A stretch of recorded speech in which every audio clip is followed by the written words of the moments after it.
In 2015, during a midnight raid, Mexican Marines captured a drug lord named El Mido. But what shocked everyone was what happened next. The leader of the team, El Marino Loco, made El Mido wear a dress, put on lipstick, and kiss his own hitman. He filmed it and shared it online. Who was this man? Why did he do it? And was it justice or just cruelty? This is the story of El Marino Loco, the Marine who became a nightmare for Mexico's most feared cartels. If you like stories like this, hit like, subscribe to the Narco Files, and turn on the bell so you never miss an episode. Who is El Marino Loco? El Marino Loco wasn't his real name. His real name was Eric Morales Gavado. He worked as a soldier in the Mexican Navy in the infantry team, the ones who fight on the ground. People say he was dark-skinned, about 5 feet 7 inches tall, and very fit. But no one ever really saw his full face. He always wore a hoodie, dark glasses, or a mask. Even his eyes were covered. Why? Because many people wanted him dead, especially the drug cartels and even some police. Even with all the danger, El Marino Loco and his team kept going. Their mission was to catch drug lords in the states of Tamaulipas and Nuevo León. But what made him different wasn't just the arrests. It was how he did it. He didn't just capture the criminals, he shamed them in public. He made powerful drug lords look weak, often recording them in embarrassing situations. Some people saw him as a brave hero, others thought he went too far. The Gulf Cartel, a merciless enemy. The Gulf Cartel was very active in the state of Tamaulipas. They didn't follow any rules, they had power over local police, scared people into silence, and did all kinds of illegal things, like smuggling drugs, stealing money, kidnapping people, blackmailing and selling weapons. By 2015, they also started running a large sex trafficking network. More than 200 young women went missing from the area. Many were forced into prostitution or used by the cartel as spies. This kind of cruelty made El Marino Loco very angry. To him, what the cartel did was beyond horrible. He believed that jail wasn't enough for these men. He thought they deserved to be shamed in front of everyone. And that's why he did what he did. Public humiliation, a method with a message. In 2006, videos of El Marino Loco and his team started showing up on YouTube. These videos showed cartel leaders being embarrassed in shocking ways. He made them wear women's clothes, dance, kiss each other, and act in ways that hurt their tough macho image. People all over the internet saw these videos and they went viral very quickly. Some people called El Marino Loco a hero. They believed he was brave and doing what no one else dared to do. But not everyone agreed. Many officers in the Mexican Navy said his actions were wrong, unprofessional, and dangerous. Still, his supporters stood by him. They believed he was doing the job that the justice system had failed to do. The Reynosa target. El Marino Loco was very close to catching Julian El Toro Salinas, one of the main leaders of the Gulf Cartel in Reynosa. El Toro was one of his biggest enemies, and it seemed like the perfect chance to take him down. But just before he could finish the job, El Marino Loco was suddenly moved to another area, Tamaulipas. The mission was cut short, and it left him very frustrated. Still, life had other plans. In time, El Toro ended up getting caught anyway, but by then, El Marino Loco had already moved on to another mission, one that would be even more intense: the raiding on Elk's house.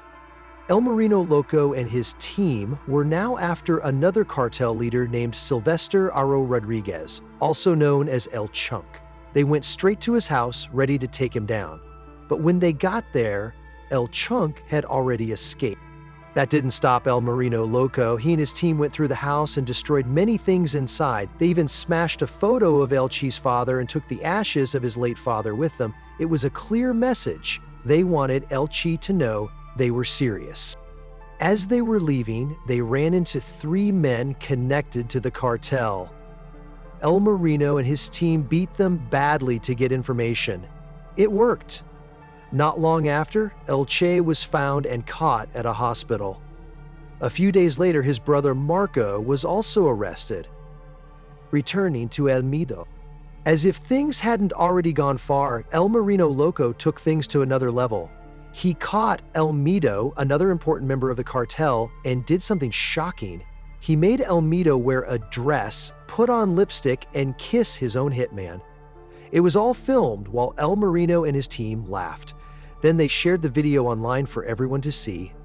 The video spread fast, and people all over the world watched it. The Gulf Cartel was furious. Many locals were also upset. Even some officers in the Navy said it was too much.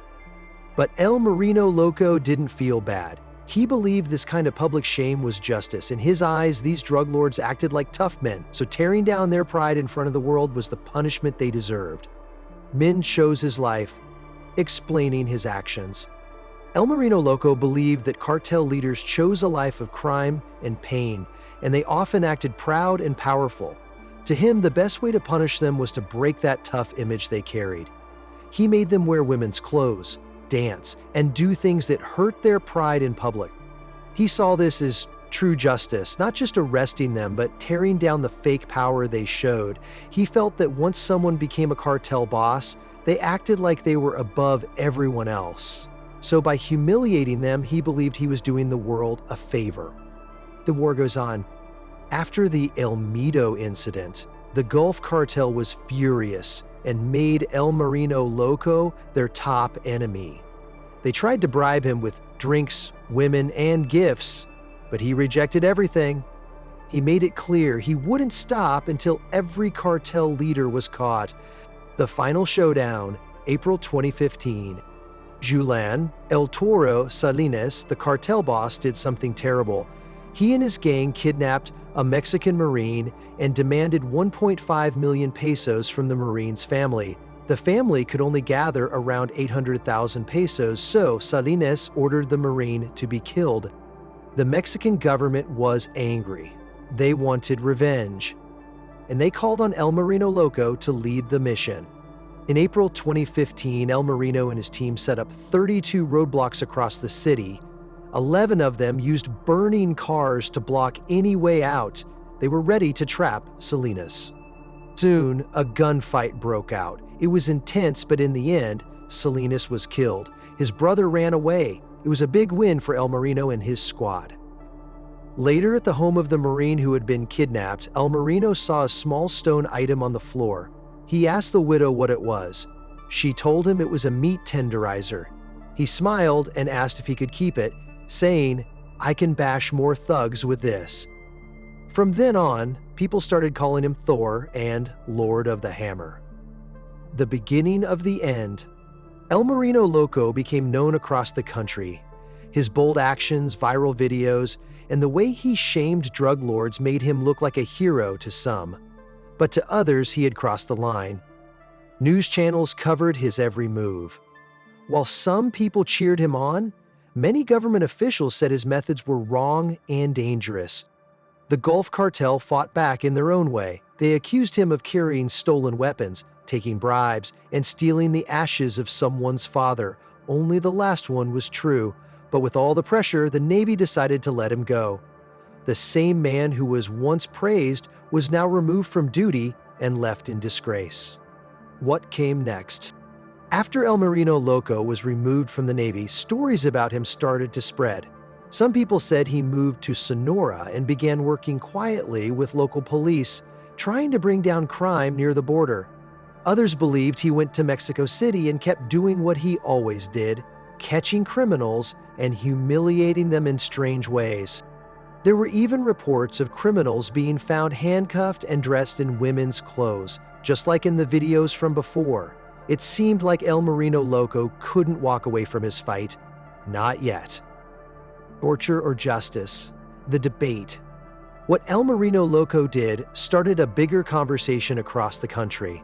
In just 2013 and 2014, reports said more than 2,400 suspected criminals were tortured during questioning. Some were beaten, some had plastic bags placed over their heads, and many were treated badly, even when it wasn't clear if they were truly guilty. One video even showed a woman with a bag over her head being questioned by police and military.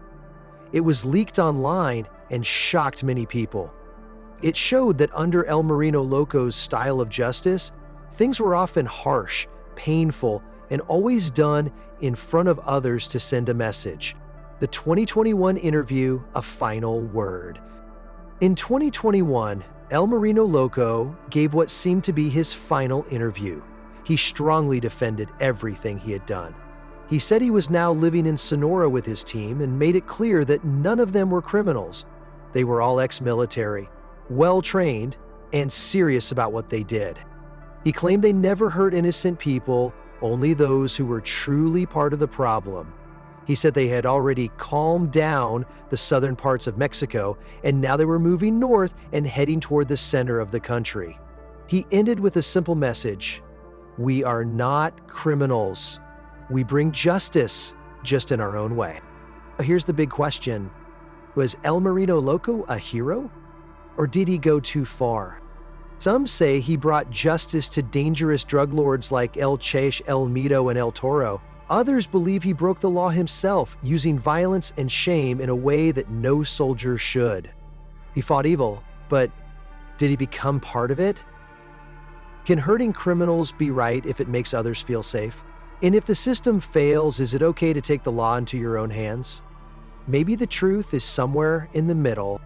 What do you think? Let us know in the comments.